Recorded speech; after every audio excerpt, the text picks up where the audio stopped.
I still remember the exact second my heart cracked open, like glass shattering in slow motion, shards embedding everywhere. The words hit me in my parents' dimly lit foyer, the smell of cinnamon candles choking the air. While I stood there holding a casserole dish that suddenly felt like a bribe I was too ashamed to admit I'd brought. My father leaned in, voice low, almost kind, as if he were sparing me embarrassment. "We don't want that around the grandkids on Christmas Eve." That. He didn't even say his name. And in that single syllable, everything I'd spent 35 years pretending wasn't happening became impossible to ignore.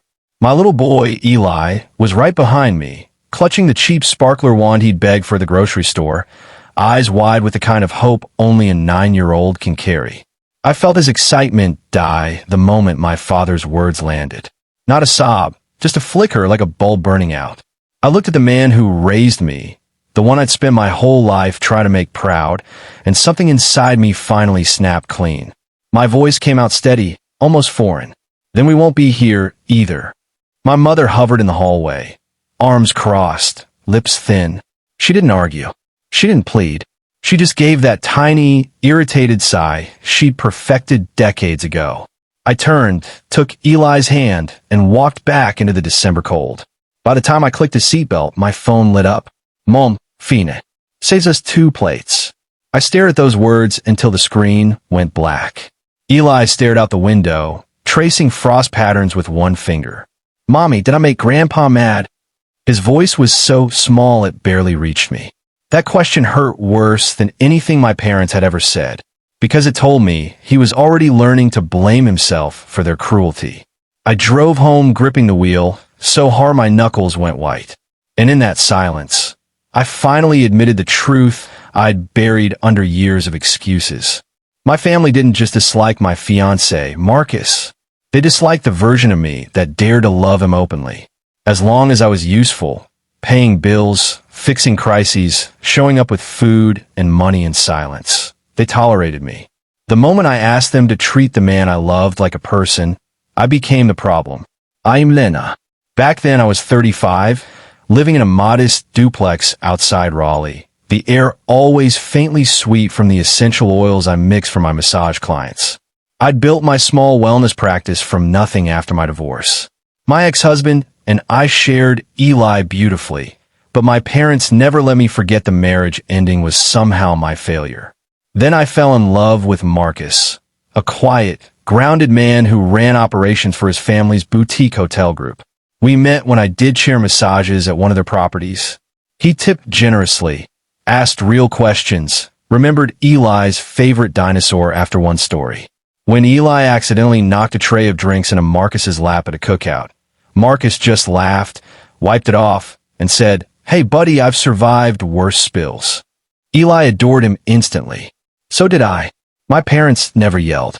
They didn't need to. They used pauses, side glances, comments like, "We just worry you're confusing the children." As if love could confuse anyone more than cruelty disguised as concern. I'd spent years smoothing it over. When my dad's roof leaked, $3, $800 paid.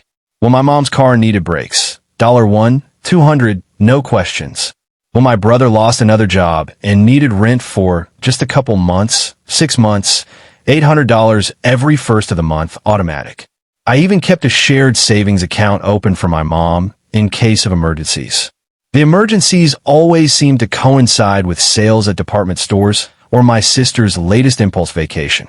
I told myself it was love. I told myself it bought me a place at the table.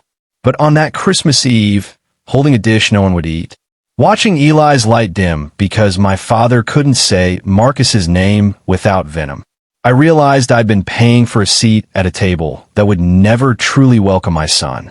We drove home in silence. I reheated leftovers. Eli picked at his food, then asked if we could still light the sparklers. We did. Out on the tiny back patio, just the two of us, sparks fizzing in the dark. At midnight, I hugged him tight and whispered, "Next year will be better." He believed me. I wasn't sure I did yet. The fallout came fast. My mother called at 12:03 a.m. I let it ring. My brother texted a novel about how selfish I was ruining everyone's holiday. The next morning, while Eli built Lego spaceships on the living room rug, another text from Mom. The bank says I can't access the emergency account. Call me. Not I'm sorry. Not tell Eli we love him. Just money. My stomach hollowed. I waited until Eli was deep in imagination, then typed one message. I closed the account. I will no longer fund people who treat my partner and my child like problems to be managed. If you ever want a relationship with us, start by respecting the family we've built. The reply came instantly. So you're choosing your lifestyle over your own blood? I didn't answer. I muted the thread. And for the first time in years, I breathed. Marcus came over that afternoon with grocery store cupcakes and silly 2026 glasses. He didn't tiptoe. He walked in, hugged Eli so hard the boy squealed, put on the ridiculous glasses, and asked Eli to show him the new spaceship. They built together for hours. Later, when Eli was asleep, Marcus pulled me close. I heard what your dad said. His voice cracked just barely. I'm sorry you had to choose. I shook my head against his chest. I didn't choose between you and them. I chose Eli's heart. And mine. He kissed my forehead. Good, he whispered. That's the only choice that matters. The months that followed were quiet battles. Guilt trips. Silent treatment. Messages about how stressed Mom was, how Dad couldn't sleep. I held the line. Eli stopped asking about Grandma and Grandpa. That silence from a child who once begged to visit hurt more than any adult tantrum. Then came June. A warm Sunday evening at the lake near our house. Marcus packed a picnic. Eli hunted for skipping rocks. When Eli ran ahead chasing geese, Marcus took my hands. His calm cracked. He was nervous. I want forever with you. With both of you. He slid a simple gold band onto my finger. I cried. Eli came running back. Are you getting married? Marcus looked at him. If it's okay with you, bud. Eli thought for half a second. Can I carry the rings? We laughed through tears. Yes. Always yes. Planning the wedding felt surreal. I assumed small, courthouse, maybe a backyard dinner. Marcus's parents sat us down one evening. Quietly, gently, they offered to host and cover everything. I froze. Money, in my family, had always been a leash. Marcus's mom touched my arm. This isn't control, Lena. This is joy. Let us celebrate you. The budget they proposed, nearly $300,000, made my chest tight. The venue, one of their flagship properties, gardens blooming, string lights like stars brought to earth. I kept waiting for the catch. There wasn't one.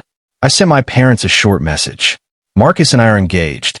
If you'd like to be part of our lives moving forward, respect begins with accepting him and us fully. Mom replied the next day. Congratulations. We love Eli. We just can't celebrate choices we don't agree with. Choices. As if love were a political stance. I didn't invite them. Not out of spite. Out of protection. A wedding is sacred space. I refused to let anyone sit in it who'd spent years trying to shrink my joy. They found out through the family grapevine. My sister called, furious. Mom's devastated. You're really excluding your own parents because you hit the jackpot. I laughed, sharp, exhausted. This isn't about money. It's about the fact that you all called the man I love that in front of my son. She went silent. Then, you owe us. I looked across the room at Eli, carefully coloring a picture of 3 stick figures under fireworks. No, I said quietly. I don't. I hung up. The wedding day was golden. No drama. No last-minute guilt. Just light, music, and people who showed up with open hearts. Eli walked between Marcus and me, holding the rings like they were treasure. When the officiant asked who supported this union, Marcus's entire family stood. Old friends stood. Even the cousin who'd always stayed neutral stood. I felt the absence of my parents like a bruise, but not like a wound. We danced under the stars. Eli fell asleep on a lounge chair, tuxedo jacket draped over him like a blanket. Marcus pulled me close. You okay? I looked at the people who'd chosen us. At my son, safe and loved. At the man who never once asked me to be smaller. I'm more than okay, I whispered. I'm finally free. Sometimes I still wonder if they'll ever change. If one day they'll look at Eli and see how extraordinary he is, and how much damage their silence did. Maybe they will. Maybe they won't. But I know this. I stopped paying for love with pieces of myself.